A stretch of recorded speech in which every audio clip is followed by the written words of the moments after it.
सेवक और मंत्री भरत जी का रुख पाकर अपने अपने कामों में लग गए और अयोध्या वापस लौटने की तैयारी करने लगे। यह खबर मिलते ही दोनों समाजों में दुख छा गया और फिर भरत और शत्रुघ्न ने प्रभु श्री राम जी के चरणों की वंदना कर उनसे आज्ञा ली तथा लक्ष्मण जी से भेंट कर सीता जी के चरणों की धूलि को अपने सर माथे पर धारण किया और कहा वहां से जाने के लिए, और वह वहां से जाने के लिए चल दिए। तभी श्री राम जी ने राजा जनक से विनती करते हुए कहा, हे देव, आपने वन में आकर हम सब पर बहुत कृपा की है। अब हमें अपना आशीर्वाद देकर अपने नगर की ओर प्रस्थान कीजिए। यह सुनकर राजा जनक के कदम वन से अयोध्या जाने के लिए बढ़ गए। फिर श्री राम जी ने ब्राह्मण और साधुओं के साथ साथ विश्वामित्र सहित सारे कुटुंबी, नगरवासी और मंत्री आदि सभी का यथा योग्य विनय के साथ सम्मान किया और उन्हें विदा किया। फिर भरत जी की माता कैकेयी के चरणों की वंदना करके उन्होंने उनके सारे संकोच मिटा दिए और पालकी में बैठाकर उनको विदा किया। इधर सीता जी नैहर के कुटुंबियों से तथा माता पिता से मिलकर लौट आईं। फिर प्रणाम करके वह सब सासुओं से गले लगकर मिली। तभी श्री रघुनाथ जी ने सुंदर पालकियां मंगवाईं और सब माताओं को उन पर चढ़ा दिया। और फिर भरत जी और राजा जनक जी के दलों ने घोड़ों, हाथी और अनेकों तरह की सवारियों से अयोध्या जाने के लिए प्रस्थान किया। सीता जी एवं लक्ष्मण जी सहित राम जी को हृदय में रखकर सब लोग बेसुध होकर चले जा रहे थे। इधर प्रभु श्री रामचंद्र जी हर्ष और विषाद के साथ लौटकर पर्णकुटी पर आ गए। फिर उन्होंने निषाद राज के साथ साथ कोल, किरात, भील आदि सभी वनवासियों को विदा कर दिया।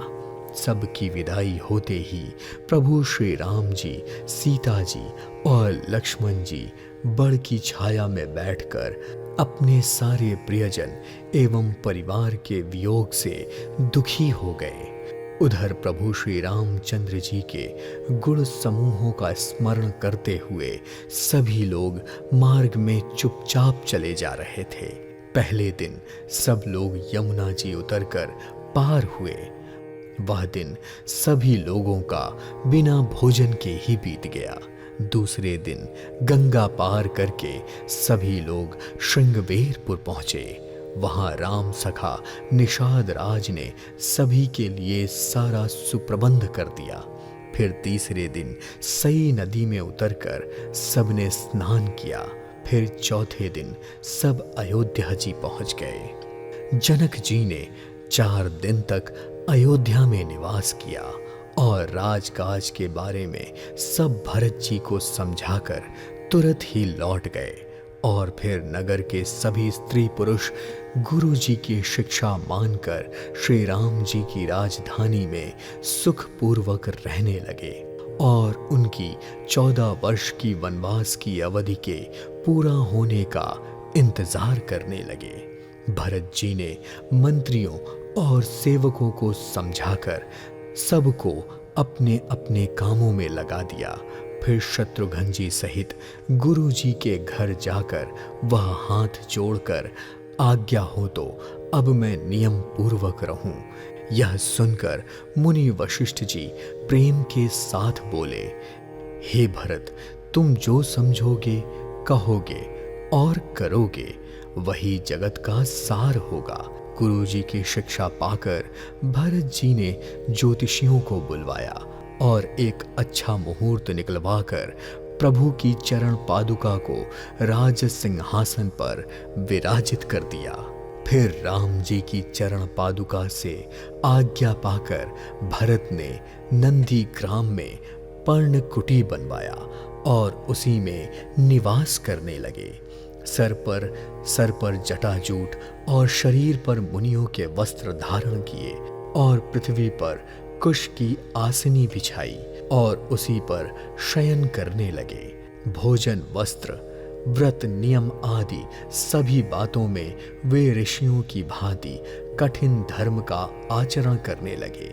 भरत जी का शरीर दिन पर दिन दुबला होता जा रहा था, पर मुख की शोभा वैसी ही बनी हुई थी और मन प्रसन्न था। वे नित्य प्रभु की पादुकाओं का पूजन करते और उससे आज्ञा मानकर राज्य के सभी काम करते। उनके हृदय में सदा ही श्री राम सीता जी का नाम रहता। उधर लक्ष्मण जी, राम जी और सीता जी तो वन में कठिन समय बिता रहे थे। इधर भरत जी घर में ही रहकर तप के द्वारा अपने शरीर को कस रहे थे। इसी के साथ श्री रामचरितमानस का अयोध्या कांड समाप्त होता है और अरण्य कांड का शुभ आरंभ होता है।